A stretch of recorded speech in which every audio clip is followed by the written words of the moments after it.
everyone, and welcome to Dive into Young Politics with Leah and Zahara. This week we have a special co-host, my good friend Christian Alvarado, who is joining us, and we're just going to talk about different issues that are happening around the state. Christian, can you introduce yourself and tell us a little bit about you? Yeah, of course. Thank you for everybody who is watching over Facebook or wherever you're listening or watching us from. My name is Christian Alvarado. I'm the electoral director for the Young Democrats of Michigan. That's actually where I know Zahara from. It was funny coming here today. Her and I were driving here, and we realized that we had never actually had like a really good, strong conversation before she was like, "Hey, can you fill in for Leah today?" Luckily, I have had some radio background. Back when I was in high school, I used to be on my high school radio station and hosted a few shows and called some football games for my high school. So this is nothing new for me, and I've been dying to get back on radio. So thank you so much for having me. And if you ever need more people to like fill in, please just let me know. Well, we will definitely have you on sometime again as an actual guest, but I thank you so much for co-hosting with me today. So today, as I said earlier, we're just going to have like a general discussion about a lot of things that are happening in the political world and what issues that we do care about, and some of the stuff that YDM will be focusing on and what we need help with, and what we'd like to see moving forward. So one thing that just recently happened is we had our elections, our YDM elections, and we both got reelected. So yay! Do you want to talk a little bit more about what you do as the electoral director? Certainly. So the main thing, the broad way of explaining it, how I do it for most people, is I'm in charge of our endorsement process. The packet that goes out to any candidate, I'm going to either help or completely write it out. I'm going to be the one that they send it back to. If they want to get a copy of it, I'm the one that they're going to email. I find it to be really, really rewarding, and I like being able to shape the questions. Zahara probably already knows this, but I am a full socialist, and I like to try and push as many things to the left as possible. So being able to, control what goes on in the questionnaire and kind of leading the discussion when we all have a vote. Like, I like to make sure that everybody knows that, like, even though I'm in charge of the endorsement process, the entire executive board of YDM has a vote on who we endorse. So this is not just a one person says something, we all do it kind of thing. We are a democracy through and through. But like helping lead that discussion when we do have a vote, and try and pushing for as many progressive people as possible. It's a really rewarding gig that really happy that Leah got. And it came to me and said like, "Hey, can you do this?" a couple years ago. So definitely awesome. Oh yeah, for sure. And for people that don't know, when we first did the board of the Young Democrats of Michigan, most of us had not met before. Nope. We met on election day. Yep. We had a few discussions beforehand by phone, but yeah, I think the people who knew each other the most was probably Leah and I, because we had Dana's campaign together. But otherwise, we were all new basically to each other, and it took us a little while to get things in order and to... Is that how you met Leah? I have no idea how you met Leah. Oh, we never discussed this. Yeah, we've never really had too much of a conversation. So Leah and I met. I was already helping on Dana's campaign. We used to go to the law office all the time that's like, where I used to phone bank and things like that for Dana in the beginning. Because like when I started on Dana's campaign, it was before like she really had much of a campaign staff or campaign manager or anything. Like, it was when she was first announcing, when I met her at the Cannabis Council, and I was like, okay, I want to help on your campaign, and that's how I started helping. And then like the rest of his staff and things like that. So that's how Leah and I met. Was we were phone banking at the Cannabis Council, and we were just like, okay, like we barely talked to each other during those first few hours, and then we decided to take a smoke break. See, that's and how you get the best conversation. Just add a little cannabis to it. Yep, exactly. So we went, we smoked a joint, and we've been friends ever since. We ended up deciding like to run for YDM together when she decided to put a board together, and I was like, okay, I'll join the board and run with you. And then after that, it's just been, I don't know how many campaigns. But yeah, that's too many at the same time. But yeah, that's how Leah and I met. It was just a conversation over a joint. Wow. I kind of have somewhat of a similar story. So back in 2018, I was just helping a lot of candidates, as many as I could. I wanted to get my feet wet, in any part of Michigan. So I was helping in Westland. I was helping in Detroit. I was helping in Plymouth, Canton, and then I started helping in Ypsilanti. And I was helping this long shot candidate that had a lot of good values, and I just wanted to see how far we can push him. And she was there. She was one of the first people I met when I walked into his campaign.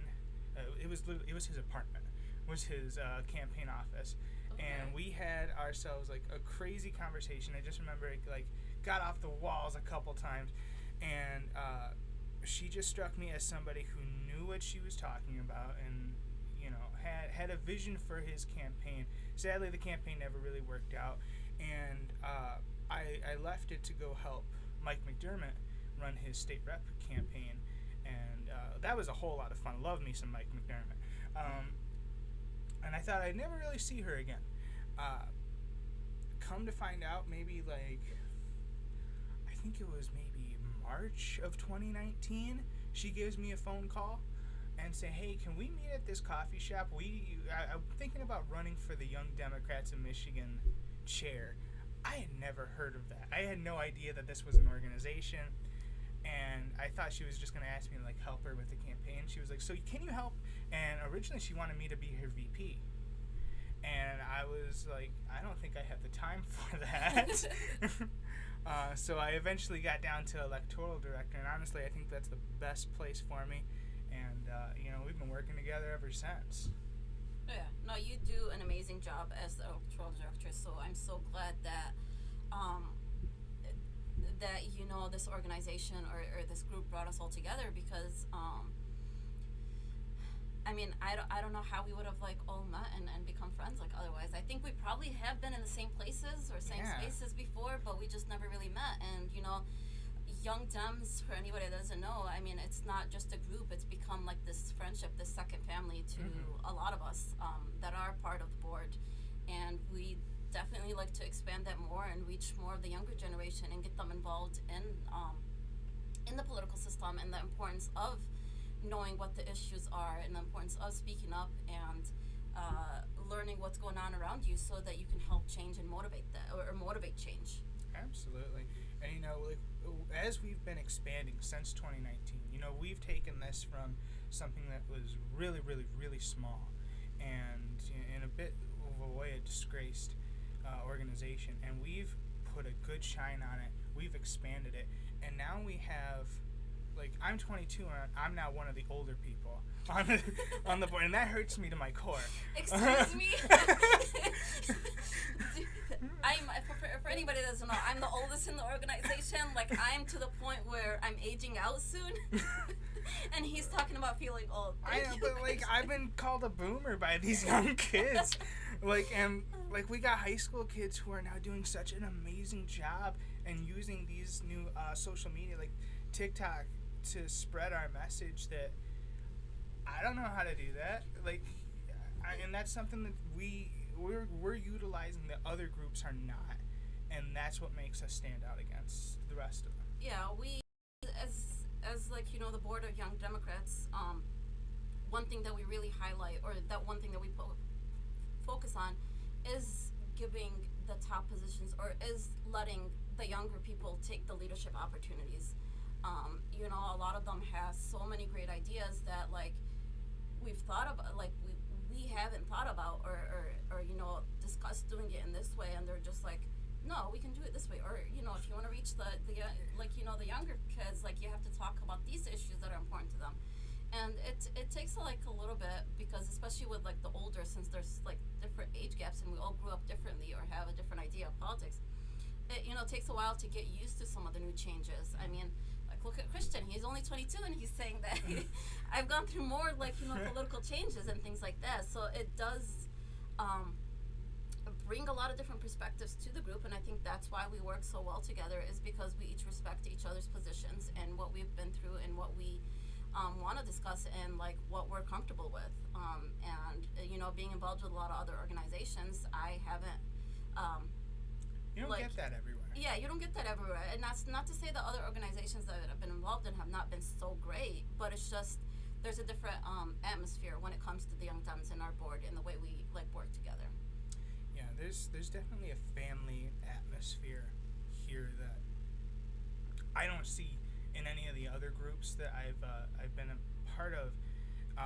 Like we've started a fantasy football league that I understand not many people on our board get, but it's going to be a lot of fun just to play with everybody and just like to have that added piece of camaraderie. Yeah, I was able to stay out of that. It was fun to have most people just auto draft. Yeah, I mean, I know half the people who are on the fantasy football team said they don't know what in the world they're doing or what's going on. I mean, like, I play in 4 leagues, but I'm happy to just have fun with you guys.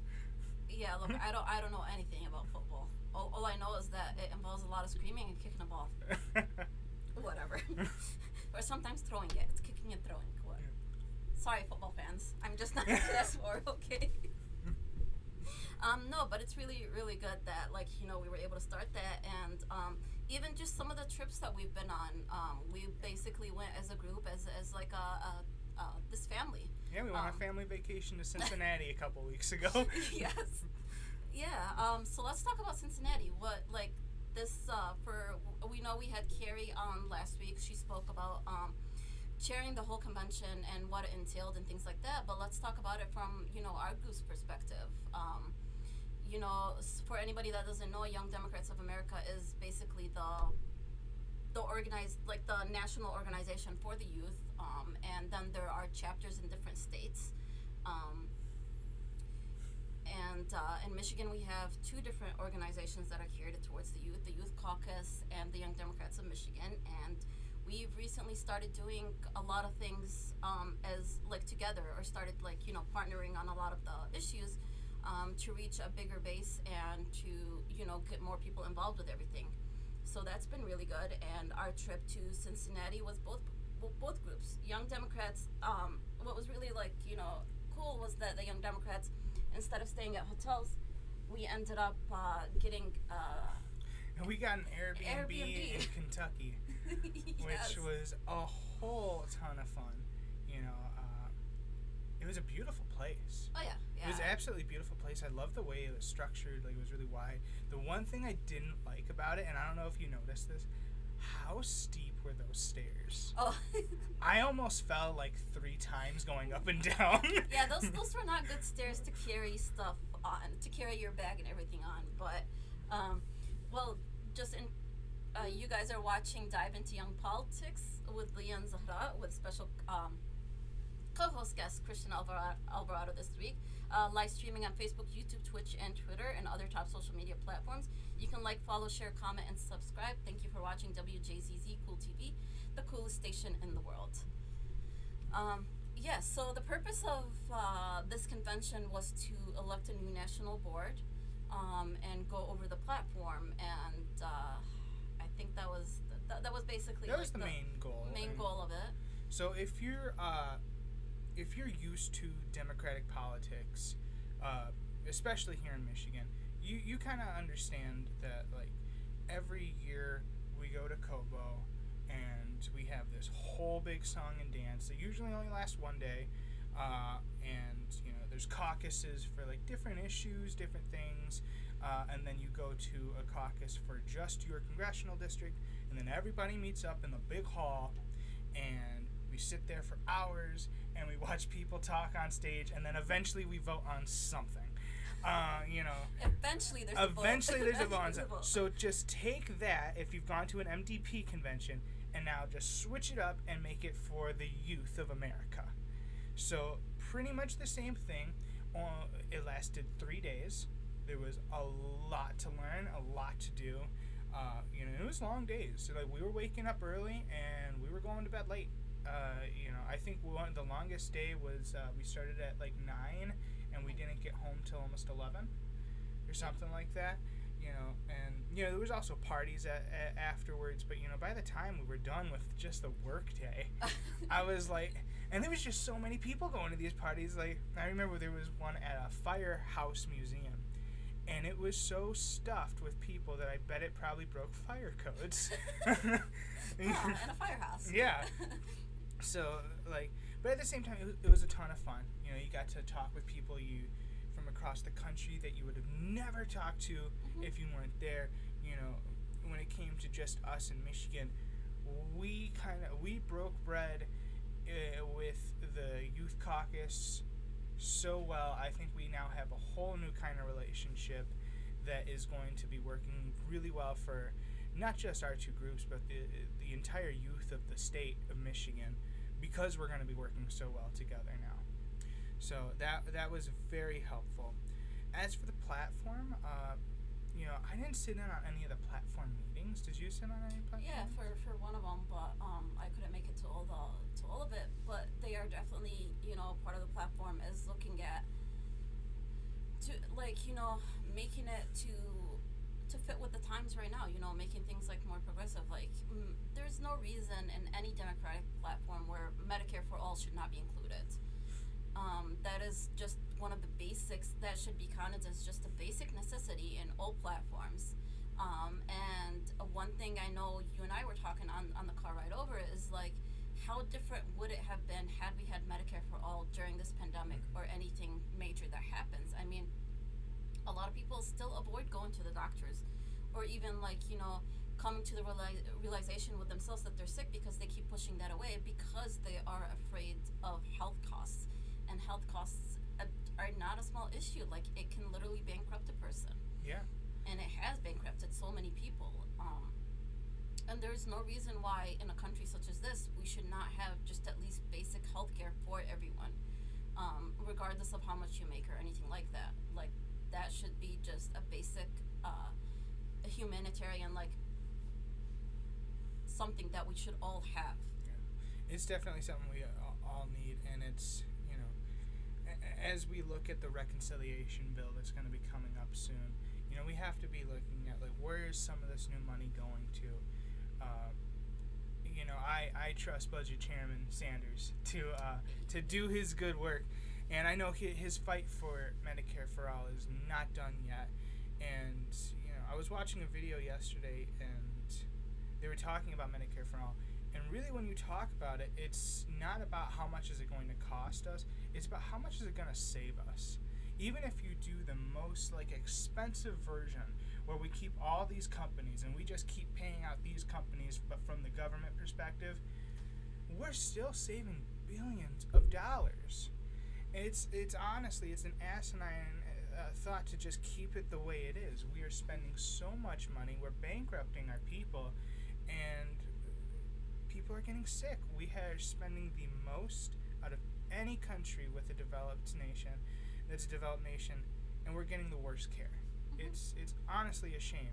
Yeah, and we have such a high rate of so many treatable diseases or disorders or anything like that, and so many rates of so many of these increasing, and that's also part of healthcare, because so many people become chronically ill or anything like that is because it's sometimes a small situation that they're too afraid to go to the doctor or get it checked out or anything like that because of the whole money issue, and that becomes a bigger problem until it ends up costing more. Something that could have just been treated right away, it ends up being a lifelong thing. But that's like what our healthcare is. It definitely is, and when we talk about Medicare for all, I think it's really important people know we're not talking about just making Medicare that we have now and expand it to everybody. It's not just that. We have to make Medicare better. Because the way it is right now, there are a lot of flaws, and there's still a lot of gaps. And even if we expanded it to everybody, that would be a win, but it's not enough. We need to make sure that we add stuff we need to make vision a part of it. We need to make hearing a part of it. We need to make dental a part of it. We need to have elder care, early care. All these things need to be a part of the single payer system when we eventually get this done. And my hopes is that we can get this done soon. But I also don't all the way trust either party. Exactly. I mean, yeah, one party is easier to work with than the other, but there's so much, just so much different ways of thoughts and people's different perspective, which is good. That's what we need. We need all these different perspectives, but we also need to get the work done. And I mean, Medicare for all should not be this big challenge for us to get it through, but it is. But especially when over 50% of the entire country, including Republicans, want this. So we just have to, continue pushing it forward till we get Medicare for all, because down the line, that's going to help a lot of people. It will literally be a lifesaver for some people. I mean, I have epilepsy, and one thing that I'm always scared of when I, because I've lost insurance before and things like that, it becomes, when you have a chronic, illness or disease, it becomes an even bigger challenge when you don't have insurance, or depending or having, not being able to rely on medical care. That just makes things tougher, and that's why so many people avoid going to the doctors, is because they're scared of the whole issue. Yeah. And that's also why a lot of people, if we want to talk about things that should be free and available to everybody, college is one of them. So many people avoid college because even if they get financial aid, it's not always going to cover, especially with the cost of even a used book can cost you $100 at times. That is and if you want to actually go to school and concentrate on school and get your grades and things like that, you cannot work a full-time job. But at the same time, with the prices and everything that's happening, you have to. So it's you're sacrificing either being able to make enough money to live, and it's not even really living it, it's just getting by day, or you have to stop part of that and see see what you can do, or you're just not going to be as effective in work or college because you have to do both of them. Yeah, just being able to live a happy life in America has just become a privileged thing. If you're from the middle class and down, it's going to be really hard for you to go to college and make it out without any debt. It's pretty much impossible now. You're going to have to leave with debt. I was very lucky that my parents were able to cover 3/4 of the way, 3 years of my 4 years of college. But that last year was $10,000 that I got to pay back. That's 1 year. So that's crazy to think that could have been 4 times that just for a business degree, and I can't even imagine people who are going for their doctorate. People who are becoming lawyers, people who are way smarter than me, who are going to school for way longer than me. These people are coming out with hundreds of thousands of dollars in debt, and what worries me right now is people are coming out with this much debt, and yeah, there's signs everywhere. You can get a job here, you can get a job there, you can get a job at McDonald's, you can get a job at Popeyes, you can be a bartender, but it's really hard right now to find a job in your field that you studied for. And that's a really huge problem. And this isn't the first time this has happened. I'm the earliest part of Gen Z, but I remember hearing back in 2008 when the stock market crashed, that kids that were coming out of college then were having the same issue. So what are we doing here? We haven't learned from our mistakes from a decade and some years ago. We have to really decide what's more important. Is it our future important, whether it be the future of our kids, the future of our earth, the future of our country, or do we just need to make sure that a few people and a few companies keep making bank? Yeah, and that's where we are right now. It's capitalism is the root of so many when we look at it, so many of the issues that we are dealing with, and we have to find a way to make, the laws and everything that's happening, really work for the people, because right now they work for just a few. Yeah. Compared to like where we should be. And yeah, I mean, it's just one thing that I like, talk about, that Leah and I talk about like often, is that so many people do not realize how many of these issues that people deal with day to day are actually intertwined with the political system. Mm-hmm. And who you get in office. I mean, I wasn't aware of half these things before I became involved in politics, like how much of sometimes your day-to-day life is rooted in who's basically controlling the political system, or something like that. I don't know. I don't have a better way of like describing it. If you have like, yeah, there's always a reason why things are happening. There's always a reason why things are happening. From the place you go to school to the place you work, there's always something politically connected to every part of your day-to-day life. And what most people don't understand is like, well, everybody votes for the president, but who really, really affects your life the most? Your local city council, your mayor. They control your life the most. Yeah, and like that's one thing that I tell people, like, if you don't want to vote for the presidential, I understand. That's fine. You don't need to, I understand, especially until we get rid of the electoral college. Like, I mean, votes do really count, but at the same time, so much of it is controlled by the electoral college and things like that.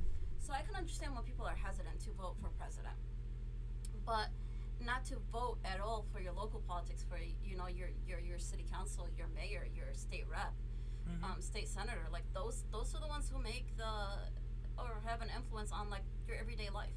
Yeah, you're giving up your power at that point. Like, we as Americans, in all honesty, have very little power with our government. Like, and our vote is very small compared to everything that goes on around us. But that's our one time to like make our say and try and change the trajectory of where we're going. And like you said, I get if you don't like either presidential option because they're both pretty crappy. I get that. I mainly just vote for one person because I'm a part of a party. But until we get rid of the two-party system. Yes, one day. But your local city council or your township trustees and your county commissioners, people really forget about them. Oh yeah. They control a lot, like down to your airports. They control how your airport runs. Yeah. Like, that's so important, guys. If you want to make sure that your flight to New York is off on time and your airport looks nice, you got a Chick-fil-A in there, whatever you want, like stuff like that kind of comes down to your county commissioner, along with the roads. They control a lot of the funding for the roads. So these positions that are put on the back burner control so much of your day-to-day life, and they're put on the back burner for a reason. The people that know how important these positions are, they're very wealthy, and they use their positions of power to make sure that we don't know how important these people are. And they make sure that they're put on the back burner, no one really knows about it, and then they make sure that they get their people elected, that do what they want them to do, and funnel money back to their companies in many different ways. So, if we have to really make sure that we wisen up as a society, and if you're thinking about running for these positions, first, good on you. Please do it. We need more progressive people running for township, running for city council, running for Wayne County, not Wayne County, but Wayne County too. But for county commissioner positions. When you do that, and like start running maybe a year before. Get to those doors. Let people know who you are. Let people know what your position does. Let them become a part of this political atmosphere that they've never been a part of. Because you're going to give them a voice, and they're going to be happy to vote for you, and they're going to go tell people to go vote for you too.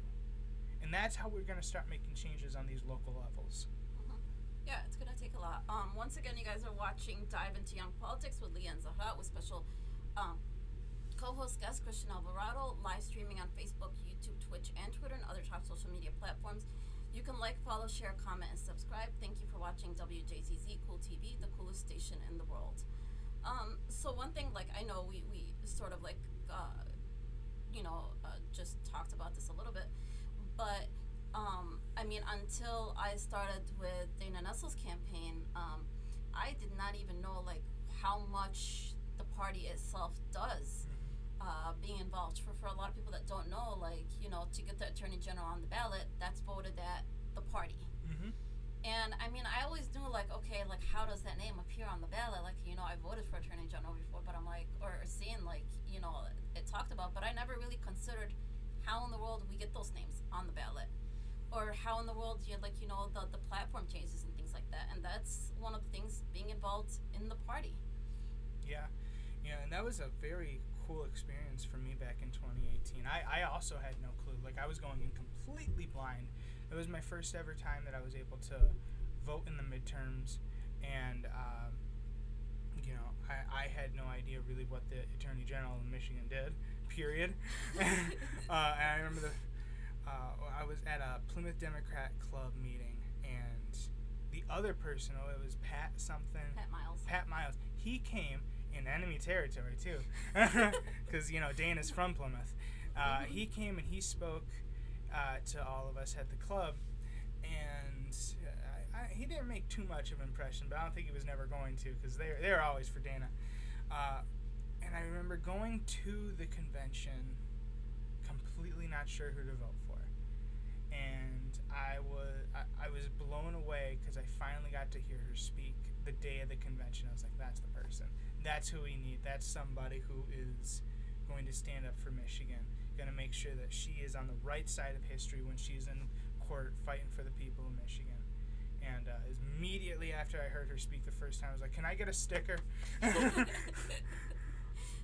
Yeah, once again, we may have met at the we probably convention. did. We probably met at the because, like Leah and I were so involved. Like, I was volunteering so much that I think the day of the convention, I had at least like 2 Dana stickers on me, an Abdul sticker somewhere, and was wearing a Dana t-shirt, and was just going around to just like all the different rooms. Some of the times just going around like with Dana to any of like the rooms that she was in, holding up her sign. So it's funny to see like how many people I may have come across that we didn't actually like meet or become friends till down the line. Yeah. Like, you are one example. Like, that's crazy how life is, really, isn't it? Yeah. That's it's so weird. Like, you can meet people like 10 years before you actually really meet them. It's nutty. But yeah, so when you are there and they have people introduce the candidates on stage, and then we all break off into voting. And I remember that took like 3 hours in itself, because everybody who was a part of the party was at Kobo that day. And it was like one line this way, one line this way. I think one way to get to, if you were going to vote for Pat, one way for Dana. And the line was overwhelming for Dana. Oh, yeah. And I was one of the first people that got to vote. And I remember leaving the line after voting, and I started coming back to my seat, and I was like, what? Yeah.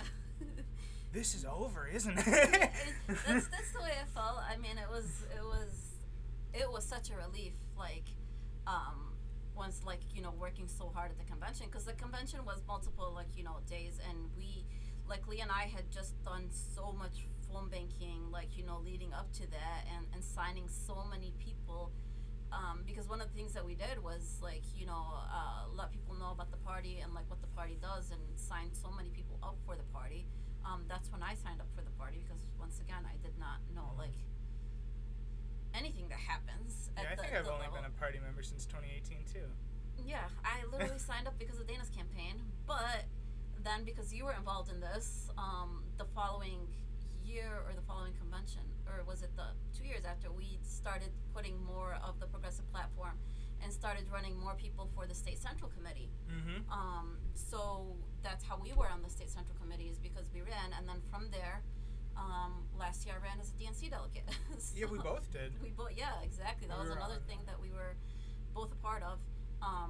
And you got on. Yep, I got on. which was awesome. We needed somebody to get on, even if it was just one person from each, the male and the female slate.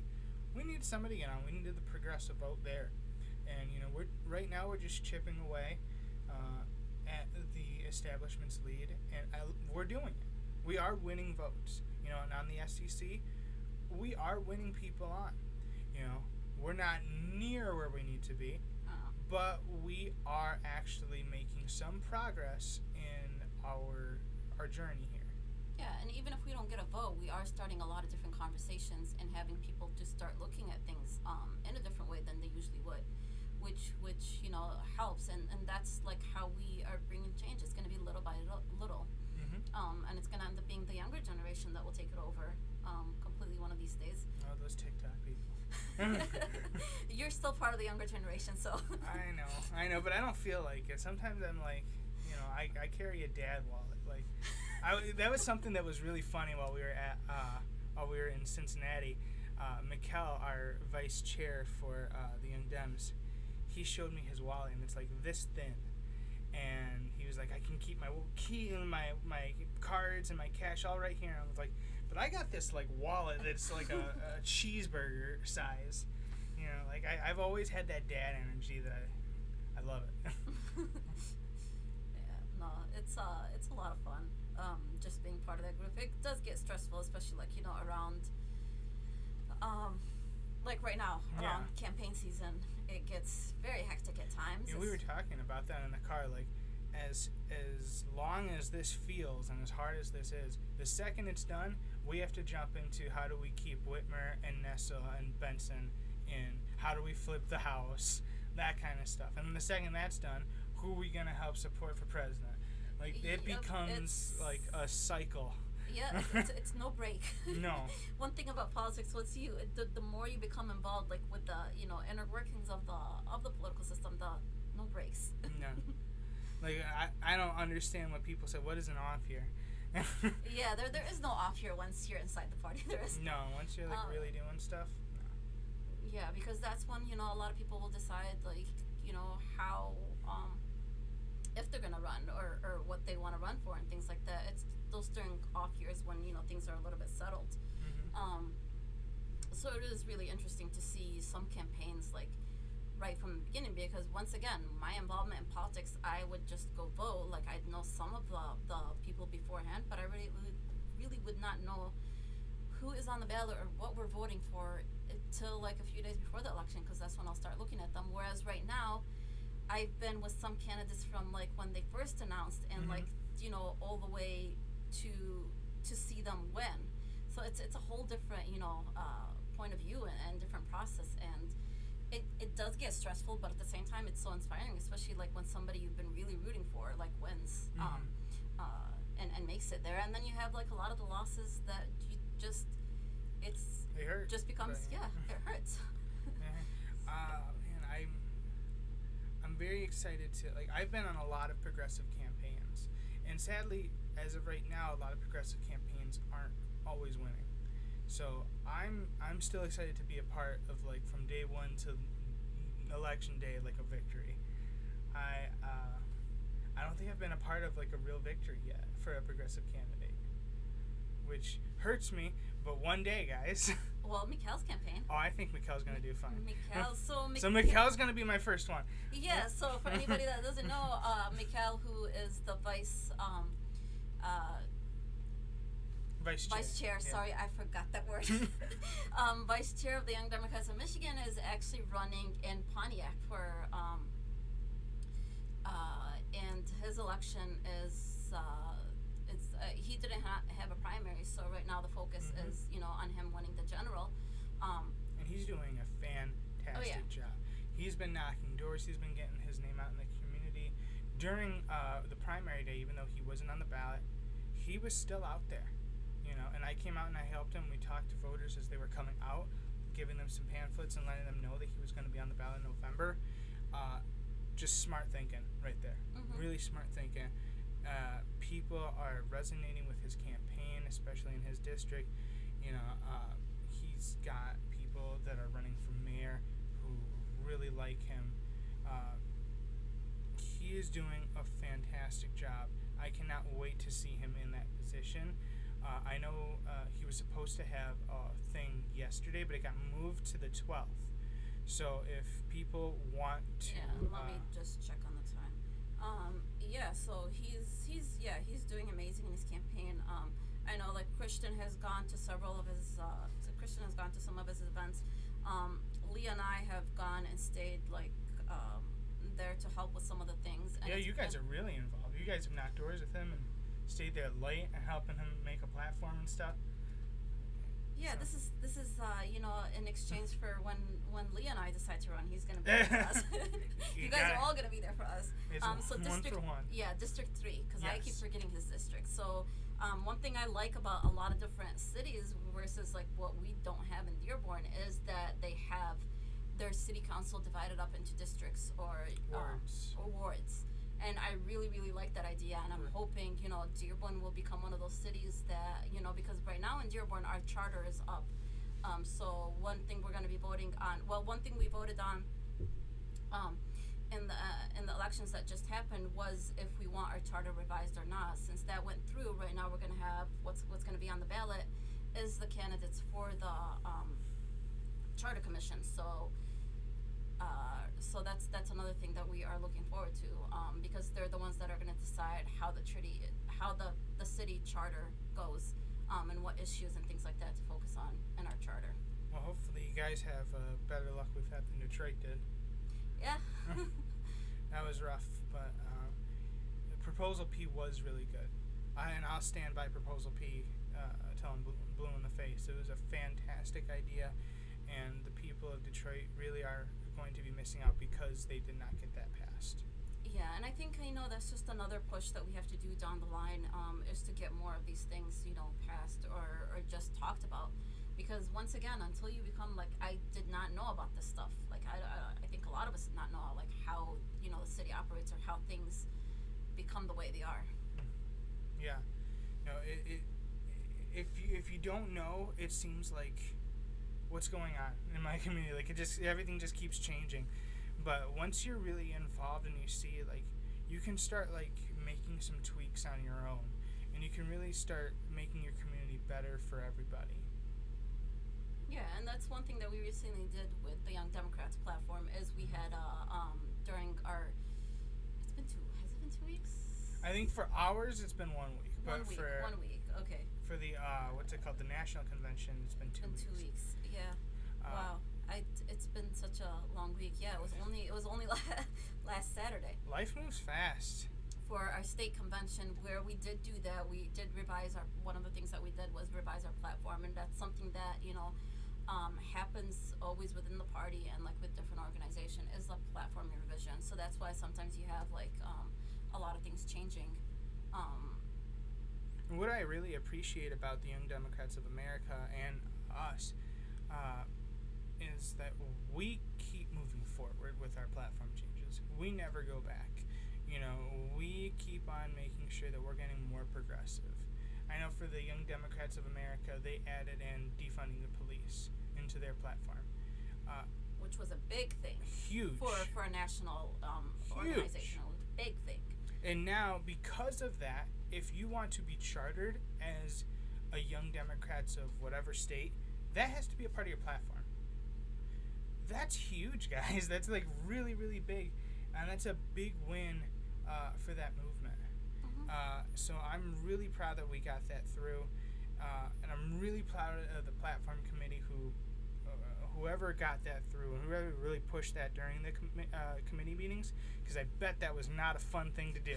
I bet those were hard days. Oh yeah, I mean, look, defunding the police, Medicare for all should be part of any Democratic platform, but I know it's going to take us a way for it to become everywhere. But I mean, defunding the police is something that was a big win, and it's something that we need to keep pushing forward, because when we do talk about defunding the police, we're not saying, get rid of police. We know police are still needed. I have a respect for the law enforcement that do the right thing, and the ones who for the institution or for what they do. But at the same time, there is so many places or so many situations where we do not need the heavily armed police, where the police should not be militarized the way they are. there is no reason for that. And just like a lot of the stuff, one thing like I'm really big on, is actually legalizing all drugs. Yeah. Legalizing all drugs will be a step forward in how we deal with the drug situation, because right now, people get criminalized, the wrong people get criminalized, because a lot of times it's the users that get criminalized, where the people who are pushing don't end up with that, because sometimes it's because they're trying to catch bigger fish. Yeah. So legalizing all drugs will actually, I mean, I tell people just approach it from a public health perspective. Yeah. Legalizing all drugs will make us safer. It'll take the, people will be able to get actual, help for addiction without losing, basically their life or being jailed. And it will just make the drugs safer, because this way you know what you're getting. Because even criminalizing right now, that's not going to stop people from using drugs. No. It's never stopped them from using drugs. Especially since a lot of people got into drugs because of their healthcare professionals and the big opioid push. That's something that is not, always talked about. But legalizing all drugs will help do away with a lot of the issues that we do have concerning drug problems and the safety for a lot of people. And it'll actually be safer for the people who are in the grips of addiction. Like if you are somebody who can look at drug addiction from a medical perspective, like it is a health issue. It is not like somebody is weak. Somebody's having a health issue. And right now, doing hard drugs in America is extra dangerous because of the way you have to get them and the way you have to use them. People are reusing dirty needles. They're buying stuff that could be cut with fentanyl. If we completely legalize everything and then make certain places like this is a safe shoot-up area, you get clean needles, we have doctors on hand to make sure that nobody overdoses, and we couple that in with free help to make sure that if you want to get off, if you're ready to get off of these hard drugs, we're there for you. We're there to help bring you back and to help get you back into society. But going on top of that, that's not the only thing that we need to be legalizing. We need to legalize sex work in every capacity. We need to stop jailing people for just trying to get by, in any way possible. Sex work is